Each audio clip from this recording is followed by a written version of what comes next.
Hey guys, today I'm going to be talking about Daredevil Born Again Season 2. Sorry I'm a bit late on this one. I've just been busy, and I don't know, just been a lot. So, yeah, Daredevil's back, and it's still amazing. It's definitely my favorite Marvel property. It's honestly, Daredevil and Spider-Man are like the only ones I care about at this point. Daredevil specifically because I just love the characters in it, and they seem a lot more grounded than the other ones.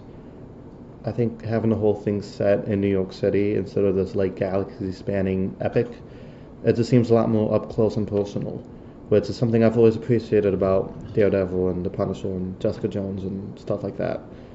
And the pacing of this season was very quick. I mean, it's only 8 episodes, and there was no fluff at all. I feel like season one was really good, but a couple of them seemed like filler. This one, the entire thing was just straight to the action. I think because of all the stuff they built on in season one. So this kind of seems like a natural conclusion of the show. So I'm a little curious as to what season three is going to be about because it ends with Fisk being defeated and Matt in prison. Well, defeated is kind of a loose term for Fisk. I mean, he kind of just got kicked out of the city, but I'm surprised he isn't going to prison. Like like he basically created his own like Gestapo this season, which is crazy. I'm surprised like the National Guard didn't step in immediately. But then again, we live in American politics, and I guess leaders could just get away with anything, right? So, yeah, Charlie Cox is amazing as always as Daredevil. He's very driven this season. He has this very strong purpose. And, of course, Vincent D'Onofrio as Wilson Fisk, one of TV's greatest villains. A little hammy and over the top, but also very human. He has all these human traits, like his devotion to Vanessa and he's delusional enough to think he actually is helping the city. So there's so much layers to him, which makes him one of my favorite villains. And of course we have Karen Page, played brilliantly by Deborah Ann Woll, one of my favorite characters. Just she's such a standout in every season she's in, whether it be Daredevil or The Punisher. Like she is great. She has this I don't know, this energy about her that makes her very unique. And she doesn't just seem like the love interest or the sidekick. She seems like a fully fledged character in her own right, whose motivations aren't just because of Matt, they're about herself as well. And although she doesn't really have any powers, she doesn't do that many fight scenes, she's still an integral part to the team. And I don't know, I really like it. And her and Matt are dating now, which is good, but it that doesn't take up the whole thing. Like it doesn't turn into like this romance because both of them are very busy taking down Wilson Fisk. It just seems like a natural step to their character arc. Though I think the Punisher might get a little jealous. Honestly, I think her and the Punisher had better chemistry than her and Matt. But either way, I guess. Heather Glenn, a psychologist. I hate that bitch. Like, she's just so, I don't know. She doesn't really see things clearly and logically like a psychologist should. She's very easily manipulated by Wilson Fisk and very biased against Lalo Salamanca or my girl Karen. I don't know. It just seems like she's like looking for a reason to hate vigilantes, even though technically Muse from season one wasn't a vigilante. He was just a serial killer. So I don't know how she got those two mixed up, but whatever.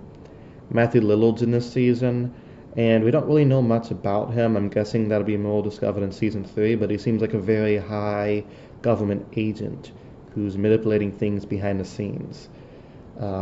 He has been using Luke Cage, who appeared in like one scene in finale, who I'm guessing is going to be in season three a lot more. And I don't know, it just seems like there's more to him to come. So I'm really interested. Uh, Yeah, Swordsman is in this episode, aka Lalo Salamanca from Better Call Saul. I love that actor. I think he does a great performance in this, as well as Better Call Saul. I mean, I've only seen him in three roles, those two, and that one episode of The Last of Us he was in.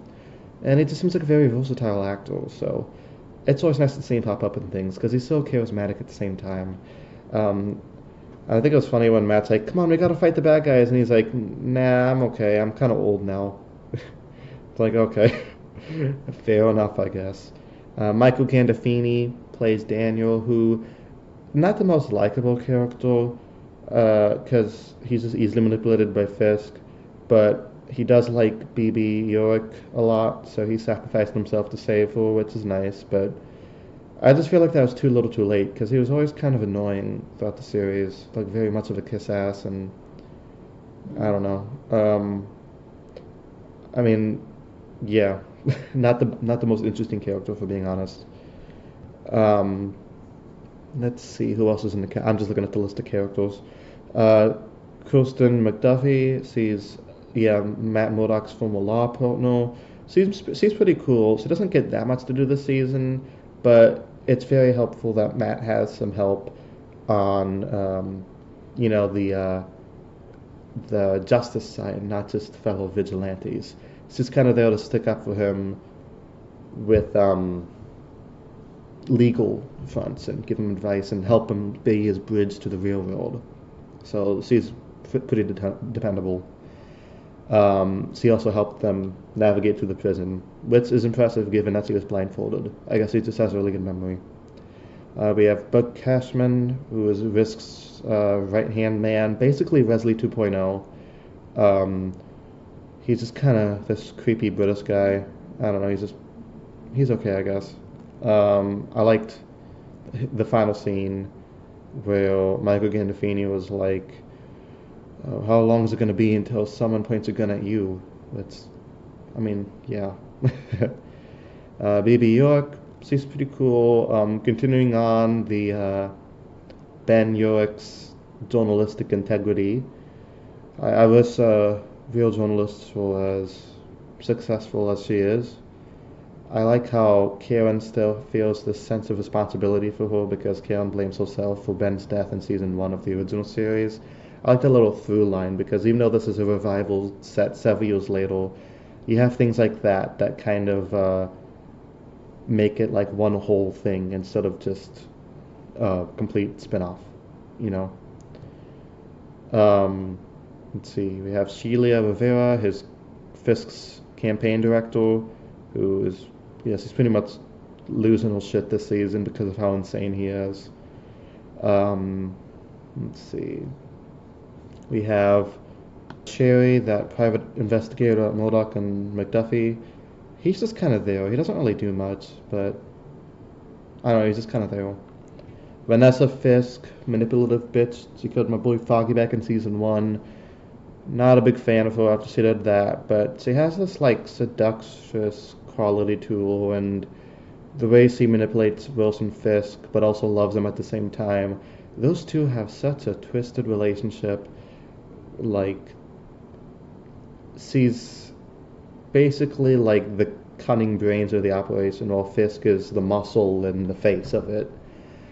So yeah, it was pretty shocking to see her go. You know, I'm not used to Marvel actually killing off characters, but Daredevil is like the exception, where like once they kill somebody off, they usually stay dead, unless of course they're Daredevil himself or Elektra.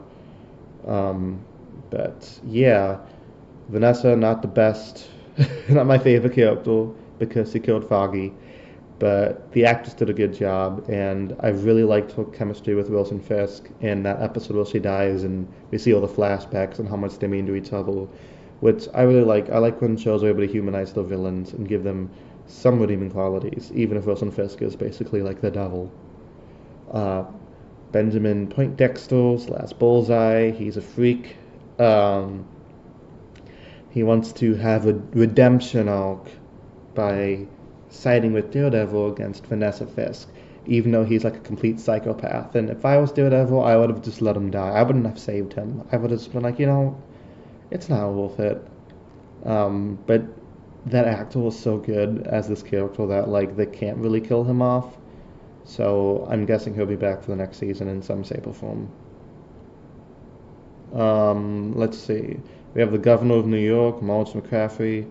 She's just kind of there to tell Fisk, I don't like this. And then she sends in, like, she finally arrests him at the end, or tries to, before he goes crazy. Foggy comes back in a flashback episode. It's nice to see him again. It just reminds me how much I've missed him. And it kind of reinforces the idea of, like, this is what they're fighting for. You know, they've lost, Matt and Karen have lost so much to the Fisks and all this bullshit they've had to deal with for the past 5 seasons. And I don't know, it just shows that Foggy was always there for Matt and always there to be this positive reinforcement to him, to tell him to do the right thing. So, I don't know. That was a really good episode with him in it. James Wesley also comes back. Slight cameo, but it was cool to see him again. That guy was so manipulative and just kind of sleazy. I liked him a lot. And last but not least, we have the return of Jessica Jones. She comes back in the latter half of the season, and it's great to see Kristen Ritter again. She has not aged at all within the past 8 years. Yeah, it's great to see her again. She's not a central character, but like that makes sense because it's called Daredevil. It's not called Jessica Jones now. But I do love her chemistry with Matt. They kind of have this like sibling bickering and stuff, but they still like at the heart you could tell they really care about each other. I don't know. I loved seeing her in there. She had some badass fight scenes. She has the snarkiness of Jessica that we love, but also like the caring, compassionate side. Her as a mother has kind of enhanced her compassionateness while still remaining a badass. You know, I love Jessica Jones, and yeah, I'm glad she's coming back next year as well. Same with Luke Cage. Iron Fist I could do without, but it's okay. So yeah, season 2 was great. My favorite episode was the finale, that huge fight well, okay, the finale was great because the first half was like a courtroom drama, which we haven't really seen that many this season. That was great. And then it devolves into this chaotic fight scene at the courthouse where it's just another classic Daredevil Kingpin fight. It's great. It's a great season.